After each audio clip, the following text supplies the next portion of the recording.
Boom,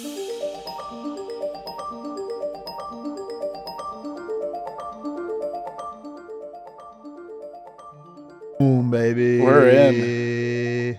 Cheers, brother. What kind of tea we got here? Oh, fella. This makes its way all the way from Bloomington. No, Burnsville, sorry. That's a farm town, right? Indigo Tea Company. Ooh, shout out. No free ads. No free ads. We'll keep the shout outs going. Back Channel Brewery. Is that where you got these robes?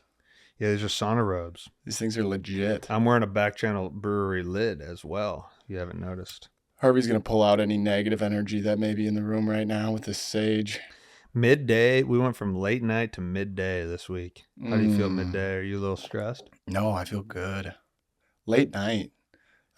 We were up till 11. That put a toll on me for a few days. Well, you did a couple days in a row. Yeah, I did. Yeah. But it also took a toll on me, too, just doing it one day. You were up early with the kids. I don't sleep at all. Really? Just in general. I mean, I do for like a couple hours a night. Like 5-6 hours. 5-6 hours, that's your thing? Yeah, our youngest daughter just wants to party at night. So you know if you get 5 hours of sleep, you know you're going to be all right. Yeah, you got to make it work. I mean, there's not really much else I can do. Back's against the wall, 5 hours of sleep. Let's rock and roll. I could never do that until I had a kid. And then I learned the ways of dad. I learned sometimes you just got to deal with it. Sometimes you just got to deal with it. Like this morning, I wanted to sleep till 7:30 and I was woken up at 6. And I knew at 6 when I woke up, my eyes were getting up. And I saw that little guy just smiling. I was like, fella ain't going back to sleep. He wants to rock and roll. Fella is up. Yeah. So I took him down here. We stayed at that fire. Nice. It's a good way to start the day. Maybe a little Bible in there. Yeah, he was jamming. Yeah. This is good tea, by the way. What's that company? Hold on. I'm trying to. Can you still read? That's Indigo Tea Company. Indigo Tea Company. That's really good tea. It's in Burnsville. It's phenomenal tea. Let's not underestimate the tea. They deserve a shout out. Has this got caffeine in it? No. Nice. This I is like no that. caffeine. I like that. I knew that you would like that. And all the other tea is phenomenal as well. But yeah, this is Indigo Tea Company. Chelsea put me on it. It's her favorite tea in the country. She's gone on record and said that. Chelsea, the put on prince. And it is good, isn't it? It's so good. It's really good. So yeah, there's that. And then I got these robes the other day. Shout out Luke Jackson. He got this for me. Guy was just in town playing the old Twinkies and was fireballing last night. Actually, he had a good outing.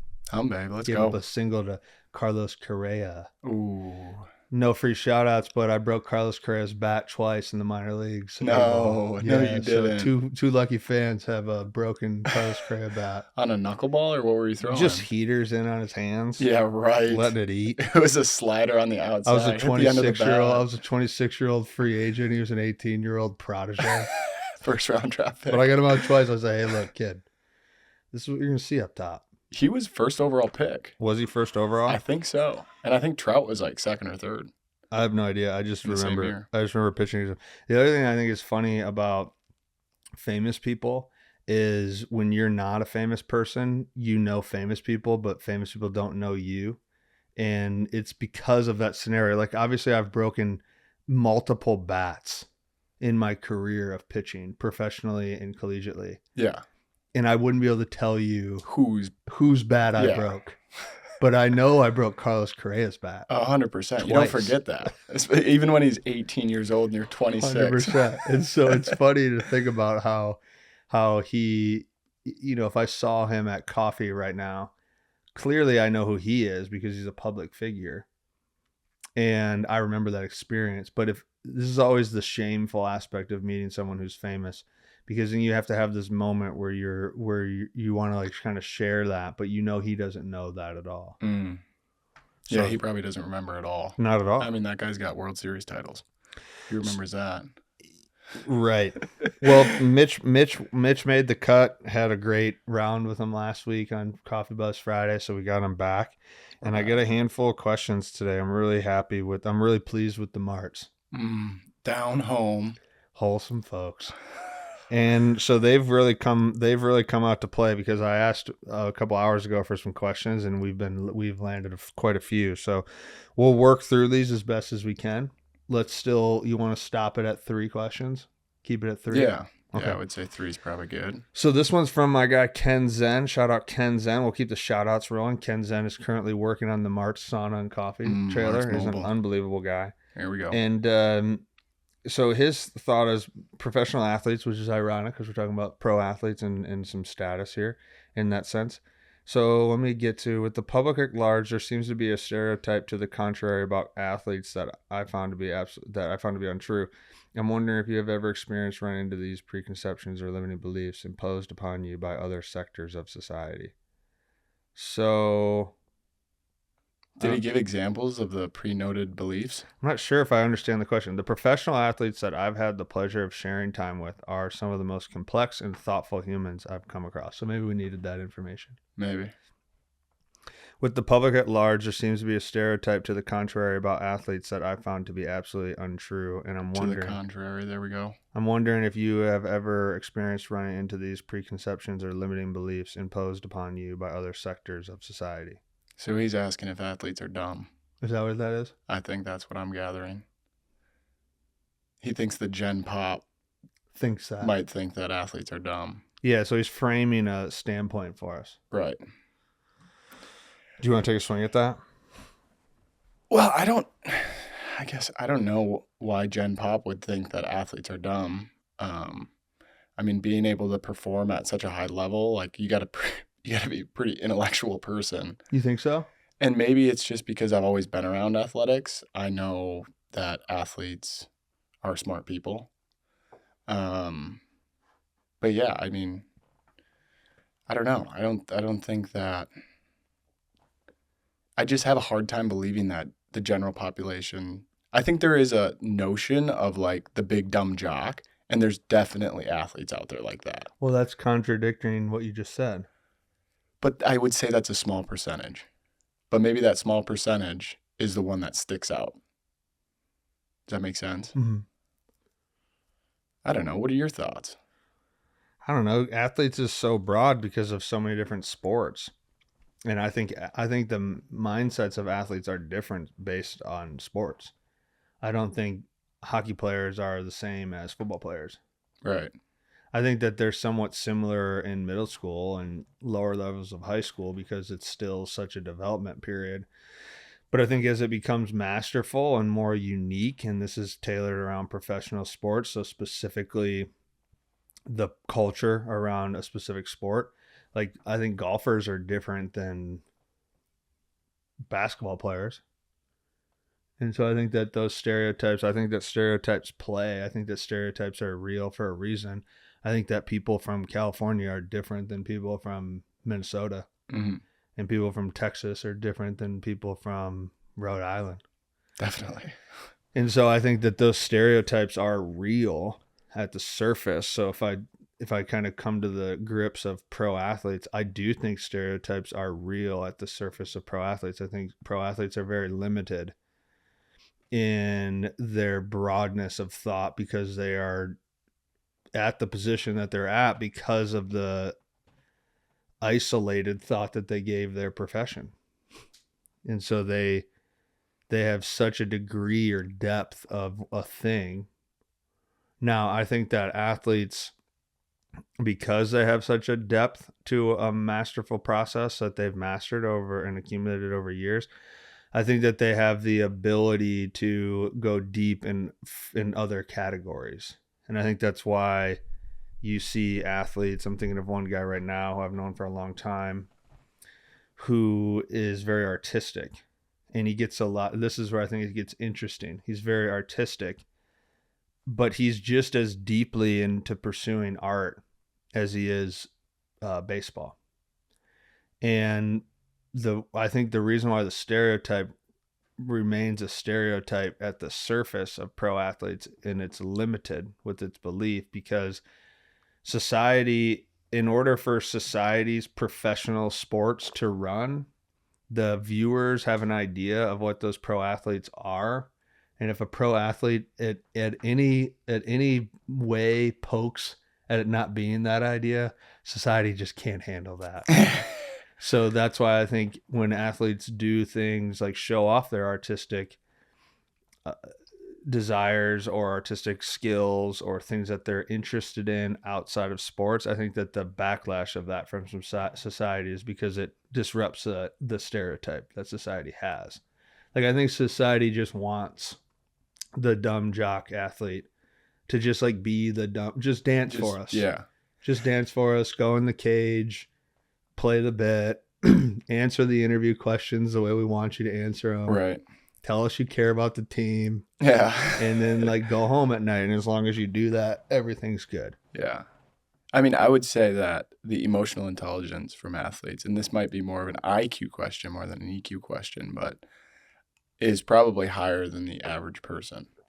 I mean, they're just so intellectual in their niche, which is athletics. Yeah, it's the depth, I think. It's the depth. So if we're talking about like, do athletes know history and do athletes know philosophy?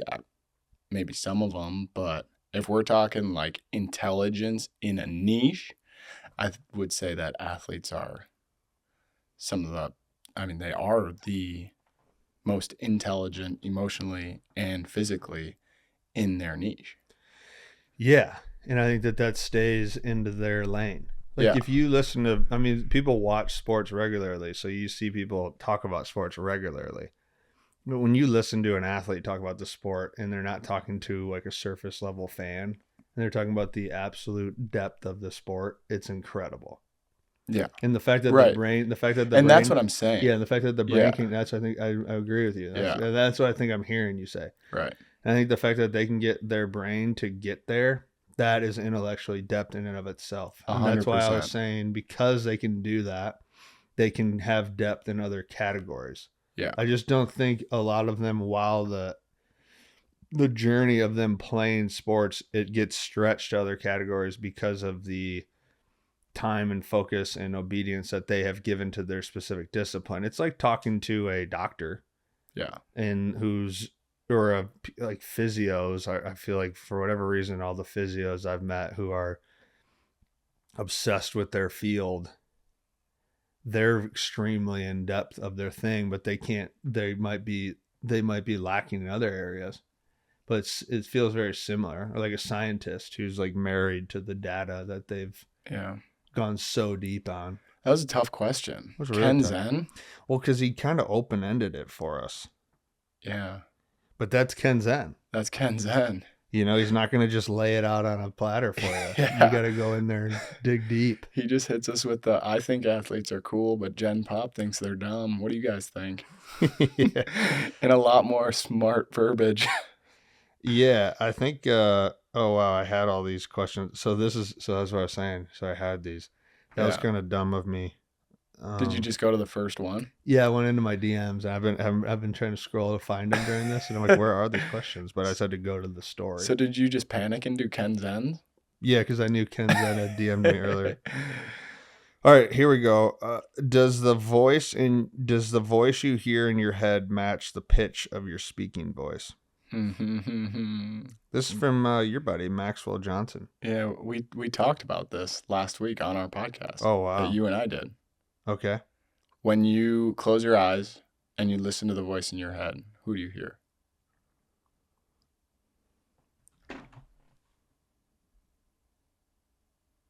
When I close my eyes and listen to the voice in my head. And is the pitch, the tone, is it your voice? What kind of tone is talking to you? What's the pitch of the sound? Mine is...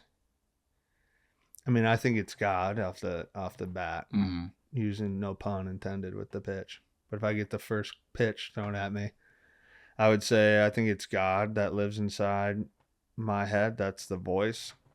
And then I think that another friend of mine who's an artist, a musician, he said when we pray, we talk to God. When we listen, we hear from God via our intuition. So when I'm praying, I'm speaking to God.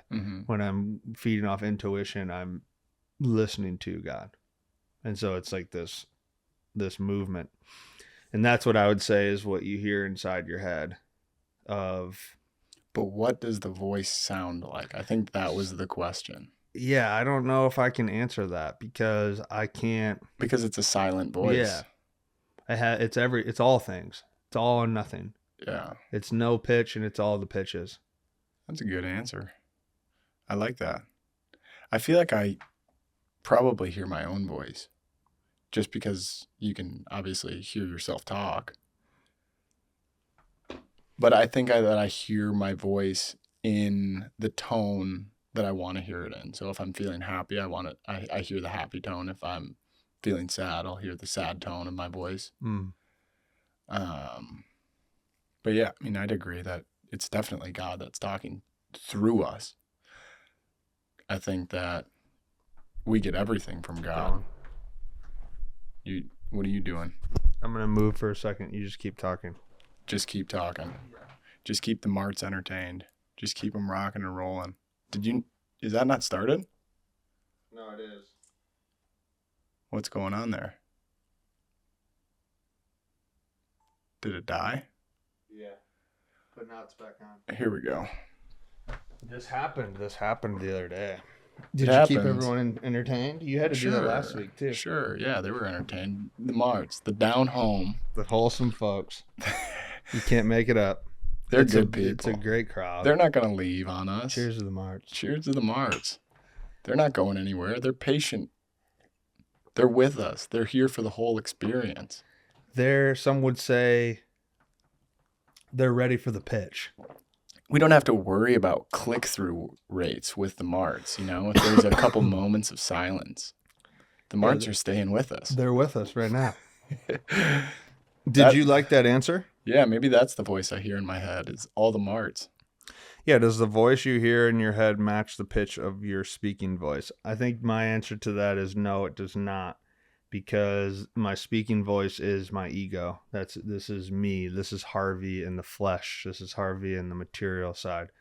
The pitch inside of me is all the sound inside of me is all the sounds.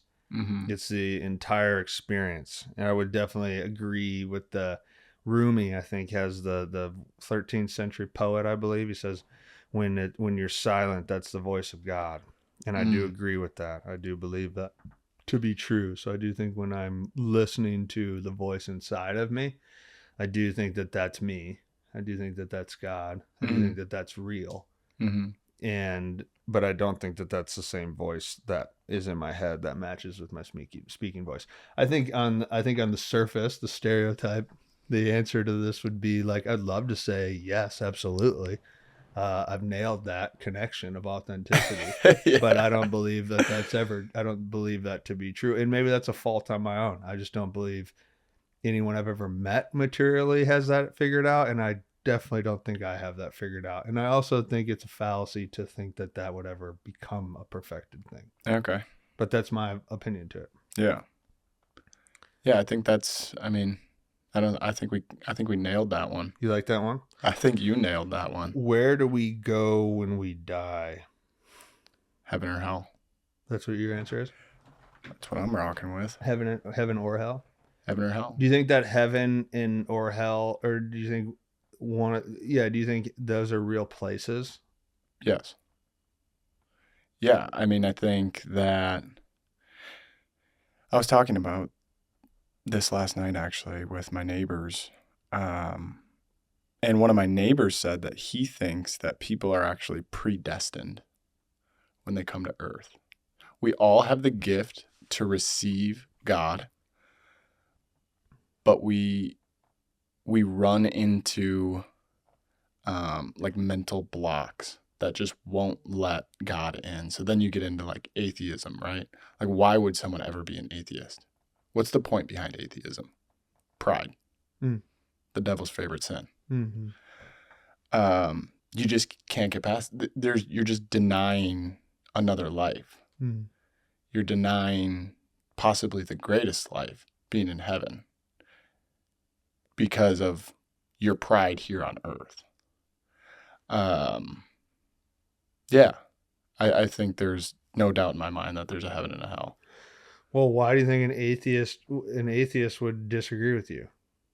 What do you think an atheist would say to me? Well, wouldn't they say the exact opposite of that? Well, I would say, what's your point to being an atheist? Because you either believe in God or you believe in nothing. Mm-hmm. And you think the world started from nothing? You think that an atom just blew up? Well, how did the atom get there? You think it just appeared out of thin air? Well, what do you say to somebody who believes in the Tao? Is that just another God? Yeah, it's just all this is God. You're God, I'm God. That tree is God. These microphones are God. I would say to each their own. So would you say it to an atheist too? To an atheist, I don't know, I'd have a lot of questions. That won't get you. If I was sitting by an atheist, I'd have a lot of questions for them. Because I know that if there was an atheist talking to me right now, they would be debunking everything that I'm saying. And they would have their arguments, right? Mm-hmm. But yeah, there's obviously a ton of different religions, and I believe what I believe. And who's to know who's exactly correct, right? But obviously, I think that There's a heaven and a hell. There's a heaven and a hell, yeah. Yeah, I think that'll be go ahead. Something that I saw the other day, and I don't think this is actually real, but because it was on TikTok, but they said, there was a guy on TikTok that said that they tracked someone's soul leaving the body after death, and they tracked it like into another galaxy or something, which I thought was really interesting. Like, how do you track a soul? Is it just energy? And then how do you capture that energy? Like, what kind of technology are you using? And then how do you, continue to see that throughout space? And how quickly is it moving? Yeah. We just use TikTok. Yeah. Yeah. So it could have just been someone clip farming, right? And just that's a fun concept to think about. It's a beautiful concept, right? Yeah, I would probably say it was just really good on TikTok. Yeah, probably. And grabbed a bunch of love and likes out of it, and that's great too. There's the technology. Yeah, and it all is what it is. But you think about, like, this put it into perspective for me. If there's two babies inside of a mom, Mm-hmm. those all they know is the inside of the womb, right? They don't know that they're about to come into Earth. Mm-hmm. So that's their home. And then they get birthed into what we call Earth Mm-hmm. and humanity.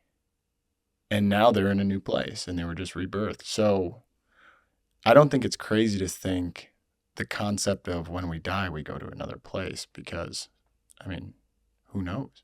Yeah. I don't know. What do you think? Where do you think we go when we die?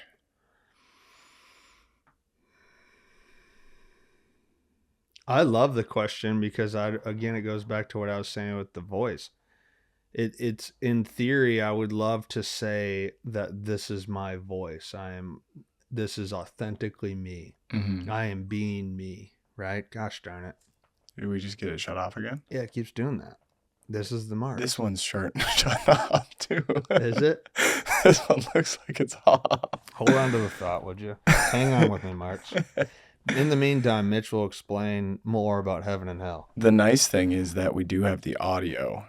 And I know that on Spotify, you just post the audio, don't you? Yeah. So that's a positive. But we do, we want the clips to promote it. Well, what are we promoting? Is this question 4? Yeah, what are we promoting? We're promoting hanging out with your friends on a Thursday afternoon and having Friday. a conversation. It's Friday. We've never lied to the Marts. It's not Friday. It's Coffee Butts Friday. Oh, it is Friday. It's Coffee Butts Friday, but it's Thursday. All right, take it easy on what you're promoting over there, would you? Yeah. If those I'm promoting these sweaters. If man. those go off again, it just is what it is because it's really bothering me. It's really what it's coming down to. And the other thing that's really bothering me about this is that I've been getting a lot of texts during this. Oh, it's And buzzing. I usually have my phone on airplane mode for these, which I don't know why. I think it's because I was having trouble finding these, and so that's been bothering me. And I really feel frustrated with my lack of attention to this coffee buzz. All So right. We need to take a couple deep breaths here, no, Mark. I'm dialed. I'm gonna get to your question. I'm gonna stay where I'm at. You can breathe it out if you need to for a second. I'm good. I'm on the clock. I feel nice. Yeah, so my clock is ticking with your question of where Where do do we we go go when we when we die? die? I think that I go back to what I was saying with the voice. I find the question fun because, man, I don't want to say this guy. I don't want to say this wrong. I really want to say it's Socrates, but I'm going to generalize it because I can't confirm this in my head, which I think history is an exaggeration to begin with. So I don't think this matters, but I also don't want to disrupt the potential of this accurately being Socrates or somebody else. So we're going to generalize it. But when philosophy was really getting going in the Greek states, the thing that I love about philosophy, have always loved about philosophy, and love the roots of philosophy is because they loved asking questions, and the gathering and the framework of the questions that they were asking each other was the intention of it was to not have an answer. And there a lot of historical texts talk about the importance of asking a good enough question that cannot be answered. And the worthiness is the question. The answers, if you have an answer, it was in a way, and I'm getting humorous with this, in a way it was like you're kind of kicked out if you have an answer because shame on you. You see what I'm saying? Mm-hmm. And that's what I love about philosophy. In many things in religion, philosophy is needed for religion. And that's religions, plural. Multiple religions need philosophy to help the religions move forward. If we can just put this into a philosophical standpoint, and I don't marry one of the results of a religious aspect to this, I think that when we die, it's similar to what you were saying with the womb. I think that we go back into the womb being this whole thing. So I moved to Minnesota here in April. My first day here is blizzarding. All these leaves and trees that you can see out here, that this place is a green forest where I'm living. You're surrounded. It feels like you're in a treehouse. There's a deer outside. Yeah, there's a deer. There's turkeys every morning. That Just greet hanging you. out. Owls come in every night. It's beautiful. And I've watched this come to life. This tree outside, these trees outside of me come to life over the last 2 months, and it's been beautiful. Every night I would take my dog out before we went to sleep, and I would watch the little budding of the plants happen every day. And I would just see it every night, and every night it got bigger and bigger and bigger until it was full. And now it's just experiencing this part of the seasons. Having lived in Minnesota multiple times in my life, in the north multiple times in my life, clearly we know all these leaves are going to die, and they're going to go back into the ground. They're going to decompose. They're going to have life force and soil force for these other trees and the branches and the roots of the grass, and then they'll come back and they're going to rebirth, but still the same tree. So it's an interesting thing to think about. And I would think, okay, well, what is it? Mitosis is the process of the sperm and the egg coming together to create one. And so you need the male and the female to create the evolution of the baby, and the baby grows up in the womb, and then the baby is now birthed in society, and the baby has to go live its life out, and then it dies. And I think it just dies back into nature the same way that these trees exist. I think it's just an evolving door of reprocessing. And so I think that we come here with consciousness, which is our connection to God. And that's why religions make sense and philosophies work, because we have the ability to have this conversation. But when I really look at the concreteness of that question and what an answer I would give to that, knowing that I don't know the answer, that's the point. The whole point is to just have this conversation around that question. I think when you have a concrete answer, I think that's when you find friction. And there's nothing wrong with that either. Even that friction may be needed for your own self to evolve yourself, and that's beautiful in and of itself. For me, the answer to that is that we're just in the simulation. When we die, we come back out of it and we go back into the womb. This is the womb. Interesting. Mm-hmm. Yeah, Not it's even stoned either. That's a sober thought. I'm reading I just started Revelations. And crazy book. I can't wait to get back into it. Because I'm like, it starts out, you've read Revelations. Yeah, it's intense. It starts out with the 7 letters to the churches, basically either accepting or denying them into heaven, right? Or that's how I understood it. So I haven't gotten into like the nitty gritty of it, but it's really like the first time in years that I've started to put my nose into scripture. It's fascinating that that's the one you're going with to get it going. Why? It's just an odd, I mean, it's not odd. It's part of the Bible. It's beautiful in so many ways. But when you're reading the New Testament, the books are like, in my opinion, they kind of feed off each other. Yeah. And then all of a sudden you get the Revelations and you're just like, what is going on? Like, where's this coming from? And it just is so loud. So I was just thinking, if I were to have stuck my nose into reading that book first, I wonder how that would have read if I wouldn't have just read the New Testament in order. Yeah. Like I for whatever reason, I saved Isaiah for the last book of the Bible. Interesting. Yeah. So that's what I'm saying. Like, it's just like, isn't Revelations at the end? No, I'm saying when I wanted to. I know, but I'm just saying. Revelations is the last book of the New Testament. Right. Yeah, I'm saying when I chose not to read Isaiah. Huh. And I read the whole Bible, and then when I was done reading the Bible, I read Isaiah. I don't know why. So it is interesting, because it's interesting to think what would be the last book that you would read. Like, if you read the whole thing and you choose, like, what's the last one you want to read? You know, I thought Isaiah was interesting because it's like a wisdom book, and it's a very famous book. Okay. And it was in one of my favorite movies is Fury with Brad Pitt. Mm-hmm. And right before they all die in the tank. You like Pitt? Wow. Right before they all die in the tank on the last scene, they drop an Isaiah quote. Oh. And that was why I was just like... You're just like, that's cool. I'm going to read that last. Pitt? Yeah. Pitt hitting an Isaiah quote? Pitt Daddy with the Isaiah quote like that? I'm in. He's got it. Shout out to the Banya House. We got this one from the Banya House. We just did a sauna review down there in Prior Lake, Minnesota. Is there a difference between healing and growing, or are they the same process? Whoa.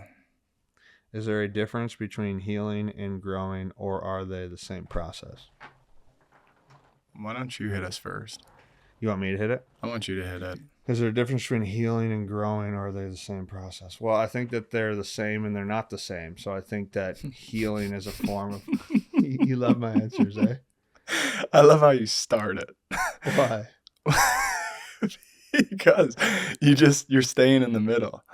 I think it's this, and I also think it's this answer. Yeah. I think it's both. So I'm going to tell you why it's right here. You're noticing a trend with my answers. Of course I am. So, yeah, I think that they're both. I think that when you heal, you obviously grow, even from a biological sense, healing in an organism side, a biological sense of healing. That's not necessarily, is that growing or is that coming back to baseline? If you scab your arm and you have blood and then the scab forms over that tissue and it needs to reform itself and heal itself when it goes from the dead tissue with the scab, and then it heals itself. Maybe you have a scar or whatnot, but then the tissue heals and it comes back to neutral. Is that growing? Did you grow? If I tear off one of those leaves on that branch out there and then it regrows itself, if I cut the tail of the lizard and the tail regrows itself, did it, in that sense, I would say that's healing, and that's not the same as growing. But I'm also answering the concept of growing in evolution, is an evolutionary sense. And so in one aspect, I'd say, okay, the human species has grown. Now, if you agree with the modern segment of growing as positive or negative is irrelevant. I actually just reposted a Ram Dass story today, who I love, and he talked about how the modern spiritual pursuit is not to go into the Himalayan caves and meditate forever. It's to align yourself with the technological advancement of the modern age, which I absolutely am in alignment with and believe that to be true. I think that so many times when we think about growing, it's really growing with the times. It's evolving to be here and see reality as it is, and just be in it. Just see the thing, see what it's supposed to be. And then healing comes from traumas or pains. These are generalizations. I think that these definitive answers can move in and out of each other. That's why I think it's a both, right? We're moving past the camera's done. Camera's done. Camera's done. out. We're audio only. Let's rock. Audio. We need the operator, Chelsea. Yeah. Director Well, she's probably going to be home any Yeah. minute here. Yeah. So yeah, I would say that would be my thoughts on those two, just like answering them definitively. And I don't think that they're the same process. But that's separating them, right? Did I separate them? Sure. Okay, now if I bring them back, the way I think, in a more subjective sense, I think that anytime we heal, so it's like this, like as you get taller from childhood to adulthood, just generally getting taller in inches, you go from 5 foot to 6 foot. Growing is growing, however you look at that, right? That's a definitive way of describing growing. That's not the same as healing, right? Sometimes there's some pains with growing. Well, that's what I'm saying. I mean, like, you get Osgood's slaughter if you grow too quick. Yeah. I mean, my mind goes to lifting. And when you lift, you're essentially tearing muscle tissue, right? And then you have to heal it. And then you have to heal it, and then it grows. So So maybe it is the same. In certain senses. But this is also there's a lot of things that are the same. Like, think about wood and wood. Wasn't everything the same? WOOD and WOULD. Like, those are two completely different things that sound the exact same when it comes out of my mouth. You know? So it's like, you can always take one side or the other. Yeah, I love that. I love that came to your brain. Well, that just goes to show the illusion. The illusion of language. Yeah, right. And the made-upness of everything. Yeah. That's what I'm saying. Like, even those questions, every question that you read on here, you just end up making it up to the way that you read it. Right. Like it's your question, but it's not mine. Yeah. And now I'm going to answer it how I want to. Now I'm going to read the question how I'm reading it, and I'm going to interpret how I want to interpret it. Yeah. Like Ken Daddy Zen, we might be way off on what he was asking. Oh, we could have been so far off. But that was how we interpreted it. Yeah. I was a little buckled with the lead up too of it, so that was maybe tough on me. Yeah, so I guess I don't know. I don't have an answer. You don't have a final answer? I guess my final answer in a what I think most of society would think of this question is healing. I like the weightlifting thing. I think that's where I'm puzzled right now, because I really agree with, that's really stuck in my head with the question. It's like I've had some traumas where I've had to heal them, and then from them I've grown from them. Yeah. And pretty much any time I've ever healed from something, I've grown from something. I also think it's fascinating how, tell me if I go into character, let me know how you think about this. If I start saying, yeah, I had a healing session a couple months ago from a pretty traumatic experience. A healing session. I would think that you're healed. Okay. Or I'm healing. You're healing currently? Well, I'm just going into character. You're playing a bit. I get it. Yeah, like what does it feel like when you hear someone using the word healing? Like, I'm actively healing. I'm healing. Or I healed, or I have to heal. Well, when it comes from you, I kind of laugh.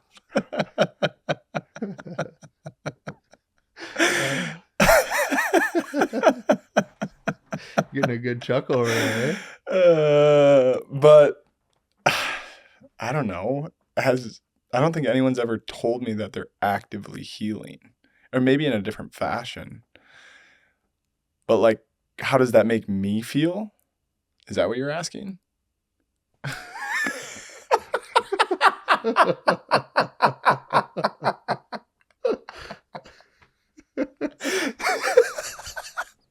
I don't know, man. Just go. Just answer the question. Just finish your thought, eh? I keep dropping A. Now I'm thinking about